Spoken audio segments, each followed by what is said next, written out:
എല്ലാവർക്കും സ്വാഗതം. ഇന്ന് ഞാൻ ഉണ്ടാക്കാൻ പോകുന്ന വിഭവം അടിപൊളി കപ്പ ഇറച്ചിയാണ് ഇന്ന് ഉണ്ടാക്കാൻ പോകുന്നത്. അതിനായിട്ടുള്ള സാധനങ്ങൾ എന്തെല്ലാമാണെന്ന് നമുക്ക് നോക്കാം. അപ്പം ഞാൻ അതിനായി ആവശ്യമായിട്ടുള്ള കപ്പയും എല്ലും വെക്കാനുള്ള ആവശ്യമായിട്ടുള്ള മുഴമഞ്ചാണ്. ഒരു 1.5 കിലോയോളം മുഴമഞ്ച് കാണും എടുത്തിട്ടുള്ളത്. അതിനാവശ്യമായ പൊടി ഐറ്റങ്ങൾ നോക്കാം നമുക്ക്. 2 സ്പൂൺ മുളക് പൊടി, ഒരു 4 സ്പൂൺ മല്ലിപ്പൊടി, ഒരു 3 സ്പൂൺ മസാലപ്പൊടി, മീറ്റ് മസാലപ്പൊടിയാണ് എടുത്തിരിക്കുന്നത്. പിന്നെ ഒരു സ്പൂൺ മഞ്ഞൾപ്പൊടി, അതിനാവശ്യമായിരിക്കുന്ന ഉപ്പ്, അതിലേക്ക് ആവശ്യമായ കരിയാപ്പല, ഒരു ഇഞ്ചി, ഒരു കുടം, ഒരു 2 കഷ്ണം ഇഞ്ചി ചതച്ചത്, 4 പച്ചമുളക്, പിന്നെ വെളുത്തുള്ളി ആവശ്യത്തിന് എടുക്കാം നമുക്ക്. പിന്നെ ഒരു കുടം വെളുത്തുള്ളി ഞാൻ ചതച്ചെടുത്തു. പിന്നെ അതിനാവശ്യമായിരിക്കുന്ന ഒരു 100 ഗ്രാം ചുവന്നുള്ളി. ഇതെല്ലാം ഇതിനകത്തേക്ക് ഇട്ട് ഇളക്കി നമുക്ക് അടുപ്പത്തേക്ക് വെക്കാം. അതിന് ആവശ്യമായത് പൊടി കാച്ചണം. പൊടി കാച്ചിയിട്ട് നമ്മൾ മസാല കൂട്ടെടുത്തിട്ടുണ്ട്. ആ മസാല കൂട്ടും കൂടെ കാച്ചി പൊടിച്ചിട്ടാണ് ഇടുന്നത്. അത് കഴിഞ്ഞിട്ട് നമുക്ക് ഇപ്പം എല്ലാവരും ഉണക്ക കുരുമുളകാണ് ഇടാറുള്ളത്. ഇത് ഉണക്ക കുരുമുളകിന് പകരം ഞാൻ പച്ച കുരുമുളകാണ്. പച്ച കുരുമുളക് ഇട്ടിട്ടുണ്ട്. അടിപൊളി ടേസ്റ്റാണ് അതിന്.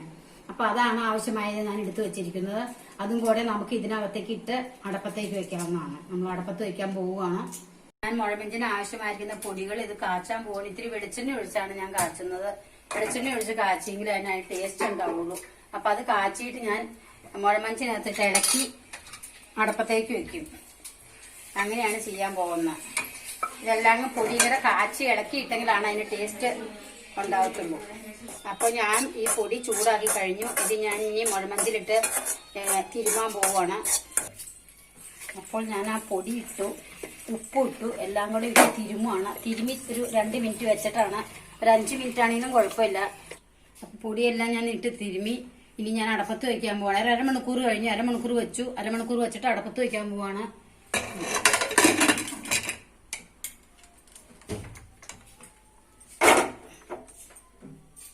ഞാൻ അടപ്പത്ത് വെച്ചു. ഒരു 4 വിസില് കഴിയുമ്പോൾ നമുക്കിത് വാങ്ങി വെക്കാം, നോക്കാം.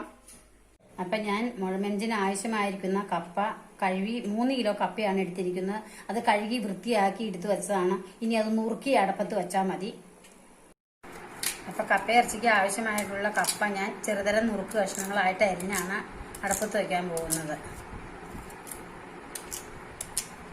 അപ്പോൾ ഞാൻ കപ്പ അടപ്പത്ത് വെക്കാൻ പോവുകയാണ്. അതിനാവശ്യമായത് ഞാൻ ഇച്ചിരി മഞ്ഞൾപ്പൊടി ഇട്ടു, ഇച്ചിരി ഉപ്പും കൂടെ ഇട്ടിട്ടുണ്ട്. കപ്പ അടപ്പത്ത് വെക്കുകയാണ്. 4 വിഷിൽ ഊതിയതിന് ശേഷം മുഴമഞ്ച് ഇറക്കി വെക്കുകയാണ്. ഇത് കപ്പ വെന്തോന്ന് നോക്കുവാണ്. കപ്പ വെന്തു. ഞാൻ വാങ്ങുവാണ് കപ്പ. അപ്പൊ ഞാൻ ഉരുളി അടപ്പത്ത് വെച്ച് ഇത് രണ്ടും കൂടെ മിക്സ് ചെയ്യാൻ പോവുകയാണ്. ആദ്യം നമ്മള് മുഴമഞ്ചി വേവിച്ച് വെച്ചേക്കണ ഇതുമാണ്.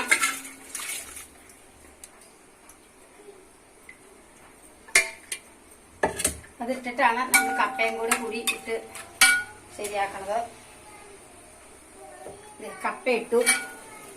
ഈ കപ്പ കിടന്ന് ഇത്തിരി നേരം, ഒരു 15 മിനിറ്റ് നേരം കപ്പ കിടന്ന് ഒന്നോടെ ശരിക്കും ആ രണ്ടും കൂടെ അല്ല കൂട്ട് ശരിയാവണം.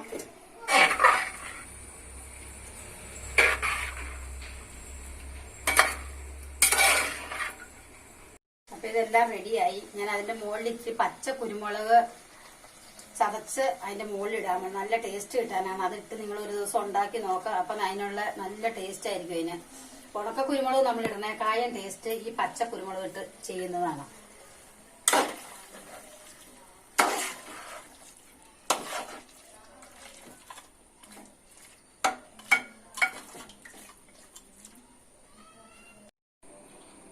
കപ്പ ബിരിയാണി റെഡിയായി. അപ്പൊ ടേസ്റ്റ് നോക്കാൻ പോവാണ്. ഞാനിന്ന് ടേസ്റ്റ് നോക്കാം. നല്ല സൂപ്പറാണ്. നല്ല നന്നായിട്ടുണ്ട്. ഞാൻ തന്നെ ടേസ്റ്റ് നോക്കിയിട്ട് കാര്യമില്ലല്ലോ. അപ്പൊ പിള്ളേരും പിള്ളേരെ നിങ്ങൾ ടേസ്റ്റ് ചെയ്ത് നോക്കാം. നല്ല കപ്പ ബിരിയാണിയുടെ മണമൊക്കെ വരുന്നുണ്ട്. നമുക്ക് നമ്മുടെ സ്പെഷ്യൽ തേക്കലയിലാണ് നമ്മൾ ഈ കപ്പ ബിരിയാണി കഴിക്കാൻ പോകുന്നത്. അപ്പൊ നമുക്ക് എങ്ങനെയുണ്ടെന്ന് നോക്കാം.